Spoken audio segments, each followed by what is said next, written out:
আমি সেই বিষয়তে বলছি না মুপিয়াদি, আমি বলছি আজকে যা কিছু ঘটছে, বাঙালিদের ওপর যে আক্রমণ নেমে আসছে বা বাঙালিদেরকে জাতিশত্রু হিসেবে দেখানোর যে চেষ্টা করা হচ্ছে বা অনুপ্রবেশকারী হিসেবে দেখানোর যে চেষ্টা করা হচ্ছে, আমি খালি স্মরণ করিয়ে দিতে চাইছি 2005 সালে আজকের মুখ্যমন্ত্রী সেই সময় দক্ষিণ কলকাতা সাংসদ ছিলেন মমতা বন্দ্যোপাধ্যায়, এক দিস্তা কাগজ নিয়ে গিয়ে, তখন আরএসএস এর একদম ছোট্ট মানে কাছের মানুষ, একদম বড় ফুল ছোট ফুল, এক দিস্তা কাগজ নিয়ে গিয়ে সেই সময় স্পিকারের চেয়ারে ছুঁড়ে মেরে বলেছিলেন যে পশ্চিমবাংলায় বামফ্রন্ট সরকার টিকে রয়েছে এই অনুপ্রবেশকারীদের ডকুমেন্ট।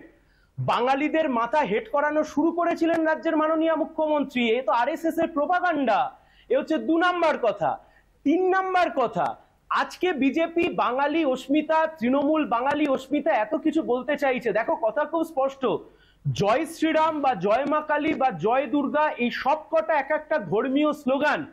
এই ধর্মীয় স্লোগানের সাথে বাঙালি অস্মিতার কিছু যায়ও আসে না, কিন্তু যা যায় আসে বাঙালির সংস্কৃতি, বাঙালির কৃষ্টি, বাঙালির শিল্প, বাঙালির সাহিত্য, বাঙালির সাহিত্য চর্চা, বাঙালির শিক্ষা যা আমাদের ছিল তা আস্তে আস্তে শেষ হয়ে গেছে। মমতা বন্দ্যোপাধ্যায় বা রাজ্যের মুখ্যমন্ত্রী তিনি আনসারেবল। কি সুন্দর রাজনীতি দেখো মৌপিয়াদি, 2021 সাল বা 2023 সাল বা 2024 সাল বাইনারিটা ছিল হিন্দু মুসলিমের, আর আজকে 2026 সালের আগে বাইনারি তৈরি হচ্ছে বাঙালি অবাঙালি।